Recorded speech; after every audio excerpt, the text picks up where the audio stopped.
Hey everybody, welcome back. I know it's been a little while. If you're not new around here, you're probably noticing some changes in my little rack setup. In my last video, I talked a little bit about some annoyances I was having with the quad VCA. Just didn't really feel super intuitive. And I also mentioned that I felt like I was needing some attenuverters and some other sort of utility type things. And so I started looking into how to achieve that and kind of what modules I wanted to pick up next. But in doing so, I kind of realized that I had maybe made a wrong decision when I went with the dual ADSR from EricaSense. It was a really awesome module, and I really did like it a lot. But when I started looking at, okay, how can I get some attenuverters into this rack? How can I get some more like sum and, more like logic type things going on?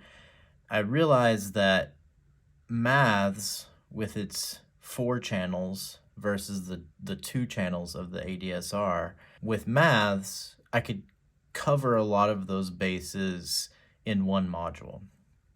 And it is a bit bigger than the EricaSense.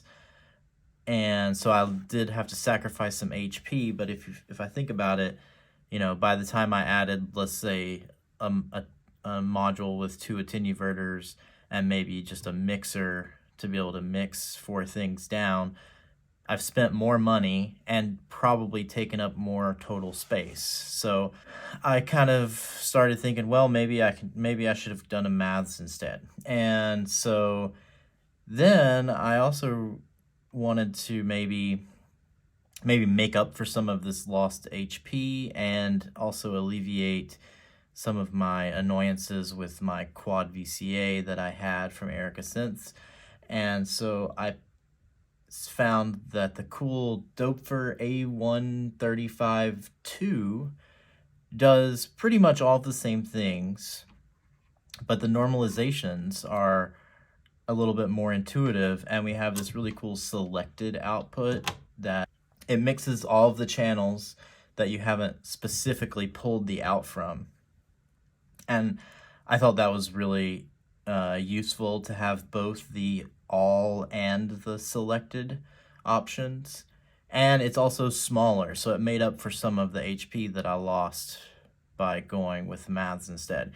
And so that was kind of my thinking, and thankfully I was still within the return window, and I was able to do a return of those 2 guys and pick these 2 up instead. Actually saved a little bit of money in the long run because the total of these 2 was cheaper than the total of the other 2, and I got some more functionality. With the desire to learn as much about maths as possible, I started going through the patches in the manual.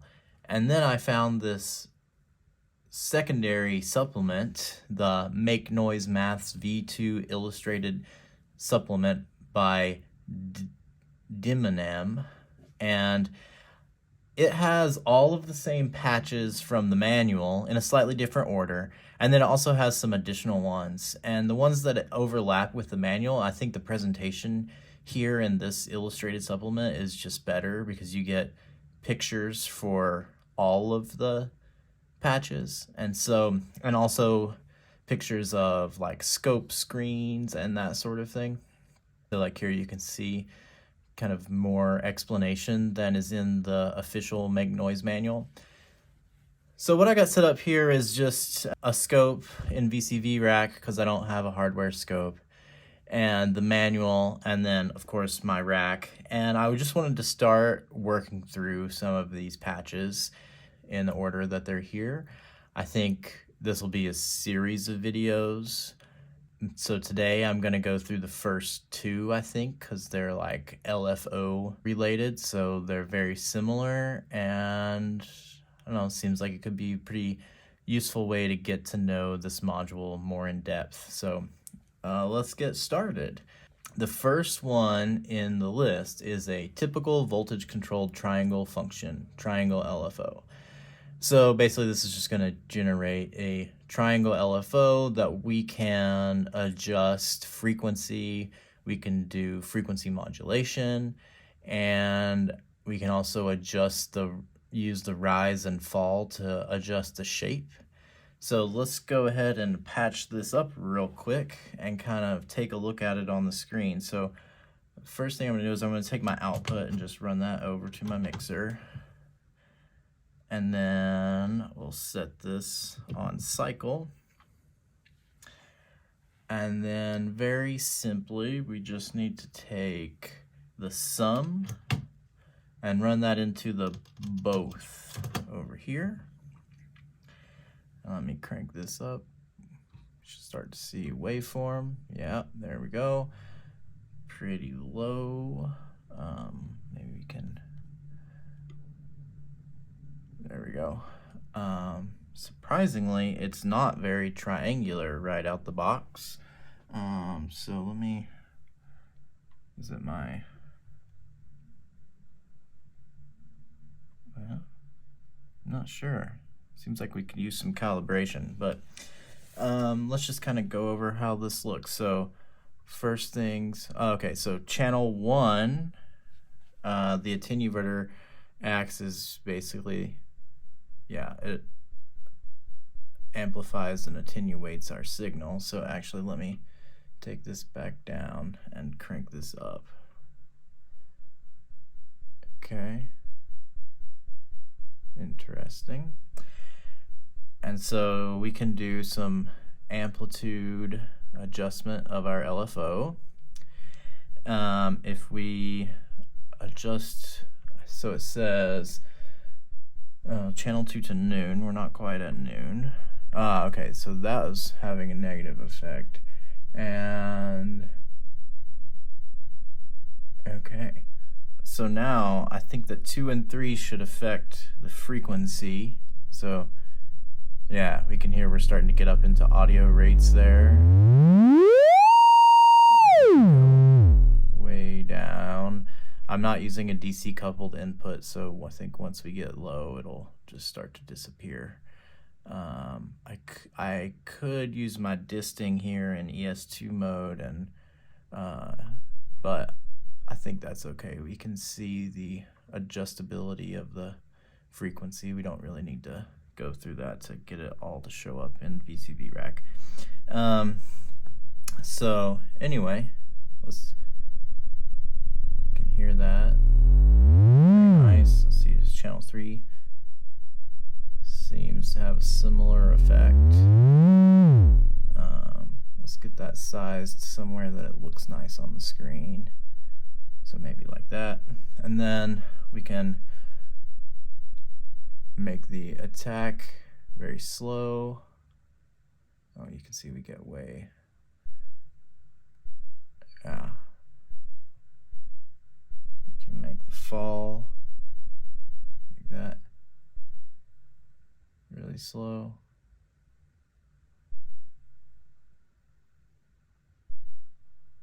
Pretty nice. We can also, I don't know why I'm not getting nice triangular, like I'm not getting linear sides on my rise and fall here. So if I go more towards the log, we get curve to the top. If I go more towards the exponential, we do, that's a little more triangular. I don't know. It's still, now it's curved at the bottom, strangely. The other thing we can do is invert it and come back this other way.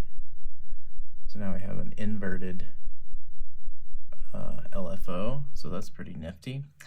The other suggestion is it says, alternatively, take output from the cycling channel's unity and patch the variable out to the rise or fall CV in to morph the LFO shapes with channel 1 or for attenuator. So if we go here and here,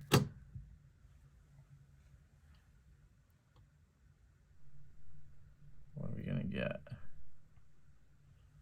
Take this out.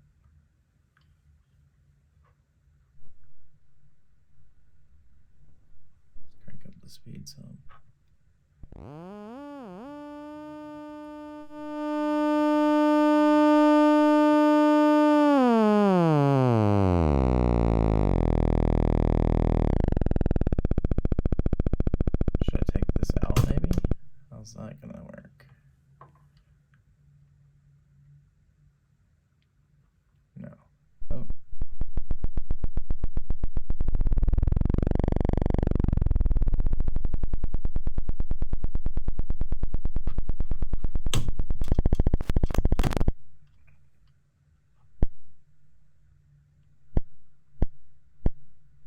Interesting.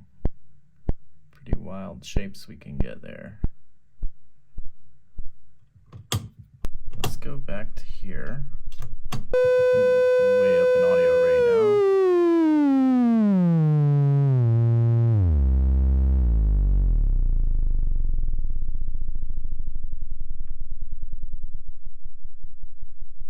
Okay. Maybe let's try to do some of this frequency modulation. I'm going to take a LFO from Oct, run it into channel 3.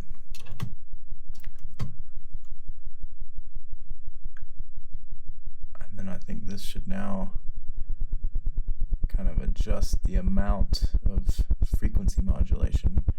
You can see we're getting some really nifty wave shaping going on. Oh wow, sounds pretty cool. So that's really awesome. I guess we can probably do an inverted version of the input. Speed it up. Slow it down.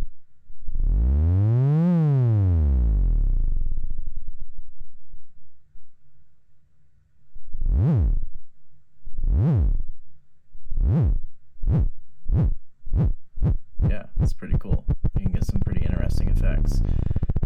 This is also actually kind of particularly useful because, well, I have the LFOs here, but they don't have any CV-able inputs, so I just have these knobs that I can control. So actually I could use this to create, you know, a more manipulatable LFO if I want. I'll probably end up getting like a standalone LFO at some point, but it seems like a pretty good thing to know that we can do that with our mouths. Take this back down where we can see the waveform shape a bit more. And actually, maybe I'll just zoom in the time so we can stay at audio rate. And so I think that's that for number 1. So let's go on to number 2, typical voltage controlled ramp function, SAW/ramp LFO. So if we look, the patch here is identical, so we don't have to make any changes to our patching. It is same as above, only with rise parameter set to full counterclockwise. Fall parameter is set to at least noon. So we'll take this all the way left. Set this to noon. We can go further out. See, we get this nice saw. That's pretty cool. Again, we're not getting this like linear shape that I expect to get. We're getting more of this slightly curved with some shape modulation. I'm not sure, like, is it more just needing to adjust this? Does that look more linear? Not really. Maybe. But yeah, I'm not able to get a truly linear fall, or really either side.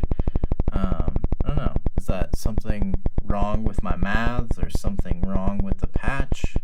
I'm not sure. But we can still get a pretty good idea of, you know, what the shapes look like. We can also invert it, so now we have a slower rise and almost immediate fall kind of deal. I just want to do a little bit of modulation on this shape, so oh, look at that, that's cool. So we can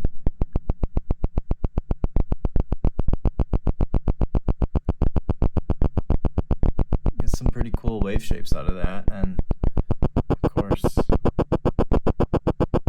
not this one.